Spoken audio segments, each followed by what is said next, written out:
Alright guys, welcome back to the channel. It's been a really crazy time. I haven't played Yu-Gi-Oh in a whole lot of months. I haven't touched any cards or anything. But apparently we got a new ban list, and Fire Donkey's final back. Thank you, Konami. Thank you for Fire Donkey. Don't mind the noise in the background. Just watching some Seven Deadly Sins. But yeah, uh, just a quick update to the salad list. I haven't been playing actual Yu-Gi-Oh, but I've kept up, and I still have my cards. So just wanted to give you a bit of an update on a list that you guys could try. Let me know what you think down in the comments. Remember to like, comment, share, and subscribe. And yeah, I'm not going to waste a lot more time. Just going to get straight into the deck profile. So starting off with the list, it's pretty standard. I just made a few alterations to the main deck, but that's fine. You guys, I'll explain as I go along. Play the one Gazelle because you know he's still at one for good reason. I mean, it's a very powerful card. It does so much for the deck. One Falco.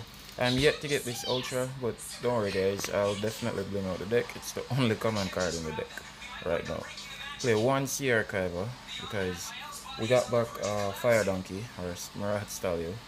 So it's a good extender for link plays or just as an extra body to make other stuff with. We have two Jet Jaguar. I've been actually thinking about this, and I might actually cut this back to one, but I'm just going to try and see if I can get any actual testing in to find out. We'll play 3 Spinny. This is a great body, a link climber, and plus, you know, with Mirage Stallion you want to have as many ways to get to your Mirage Stallion as possible, because you know this and this equals full combo. Plus you play 3 Flame Buffalo, so you're going to need to have a lot of Cyber's cards for this card, and this is a great one, trust me. And people seem to neglect the whole attack boost that it does. Try to keep that in mind. 3 Foxy, because again you need as many names as possible. Well, besides this, that's going to be it for the salad monsters that you play. Yeah, that's it for the salad monsters. Not a lot, but you'd be surprised how many times they come up. You know, you play the one Sea Archiver. 3 Flame Buffalo. To me, it's the best starter because I like drawing and I like the whole chain blocking thing. And you want to have as many starters as possible. And then you play 3 Lady Debug. I mean, this falls a lot more to hand traps and such, but you want to have as many starters as possible, as I said. And it's better that your opponent stops you and you probably just make a Bay Links and double link it and pass than you don't have anything at all. Unless you get hit without Ghost Ogre, where you can probably still make plays based on what you add. But that's it for the starters and the extenders. Alright, give me a minute. Alright, so we play 2 Velas. These are the hand traps we're at now. 2 Ghost Bell. And 3 Ash, of course. The main hand trap of the deck, the main girl. So we play the Velas because in this format, Sky Strikers seem to have become a lot more prevalent. And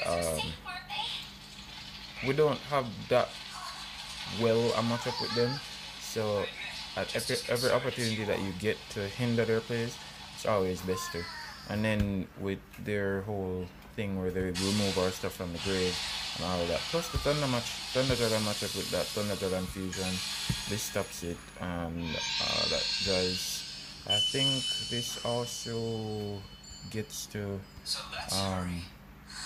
what's that fusion card? I can't remember, and I'm not sure if it does, but yeah, like I said, I haven't played in a while, so I'm not too 100% sure. I haven't gotten any real testing. But that's going to be it for the monsters. For the spells, 1 Foolish Burial. We'll play Sea Archiver, we'll play Jet Jaguar, we'll play Falco, we'll play Spinny, we'll play Foxy. There's a whole lot of cards that can go to the graveyard with this. It can be a starter or an extender. It just depends on the hand that you draw. 1 Call by the Grave, it's at 1, so we want to play the 1. One circle. Again, it's still at 1. But regardless, thank you Konami for Fire Donkey. One Salamangreat circle. We play one wheel, which means that this is a deck that you're going to have to manage your resources pretty well in. In a side note, you can switch the Foolish Barrel for the extra wheel. This depends on your playstyle. It's fairly easy to do, and you kind of don't really miss this as much. You don't really miss either. As I said, it just depends on your playstyle. One Fire Mountain, because you know you have to play it. The Banlist searches it. For consistency cards, we play 3 Signet Mining. It's your searcher, your starter, your extender. It does so much for the deck that you have to play it. The 3 final spells. Again, guys, for consistency, as much as I hate this card, we play 3 Pot of Desires. Banishing 10 for 2 is not bad, because as what everybody says, you most likely were never going to use those cards in the first place. So yeah, that's going to be it for the spells. For the trap cards, we play 1 Imperial Order. Yeah, spell cards for your opponent is not a good thing. We don't want those. Your opponent shouldn't play Yu-Gi-Oh! Freely, because I mean they're not going to allow you to play Yu-Gi-Oh! Freely, so why? 1 Imperial, 1 Rage, 1 Roar. Like I said, it's a resource game. You have to learn to manage your resources properly. So if you're somebody that cannot operate without playing this at 2 or more, then this build is probably not for you, or you're just going to have to alter it somehow to your liking. For the final traps, we play 3 Impermanence. Impermanence is back in, so why not? I mean, it can disrupt a lot of plays, turns off floodgates and all of that stuff. Just depends on how you use it. So that's going to be it for the main deck. For the extra deck now, I do have a few cards that I'm going to suggest, because I don't have my access code with me, so I'm going to suggest some cards that you can switch out. So we'll play the regular standard stuff. 3 Links, 3 Sunlight Wolf. Have to have 3 of these guys. Cannot have this. The 2 Heat Leo. Awesome guy. And in this format where Bakura is prevalent, he's great. The Relink effect is also great, you know, the attack manipulation. So that's it for the salad guys in the extra deck. You know, the regular transcode update combo. Still need to get this guy rare. But yeah. Now for my options, because I don't have my access code talker. Basically I would put this guy and play this guy, and this guy would be my access code talker. Now if you don't have access code talker, you can simply just drop this guy and play these guys, because I mean this is a fire type that you can discard your stuff to the graveyard and get pluses off, depends on if you're co-linked, and you can trigger your Gazelle of this. This you can simply make with update, and it attacks and takes 2 bodies from your opponent. Yeah, it drops your opponent's monsters by 500. Can't be chained to that part of the effect only. So just to let you know. And always remember, you need 3 plus effect monsters to make this card. So at all times you're going to need 3 monsters to make this, even though it's a link 4. So just keep that in mind. You can make other changes. You can drop the Baguiska and just play, you know, the Borload or the Splash Mage. Well, both. You can drop the Baguiska. It depends on your playstyle, because in most cases you're going to have to choose between one of these rank 4s, because it's not all the time you're going to get to open up with them. So yeah, we play the 1 Dweller. You might be able to side this if you have enough space. And the last but not least, Mirage Stalio, Fire Donkey. He's back, and we are going to make full use of him today. Well, for the rest of this format. But that's it for the main and the extra.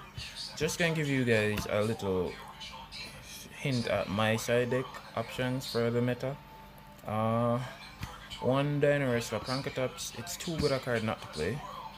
2DD Pro, because everybody and their grandmother plays with their graveyards these days. So yeah, as I stated before, with the resurgence of Sky Striker, Phantasme has now become a card that is good to play. So this allows you to draw into your side deck cards games 2 and 3, and it allows you to manipulate your hand. Say for instance you draw the Fire Mountain and you need to put it back. This allows you to do that, and you can continue playing Yu-Gi-Oh from there. 3 Lancia.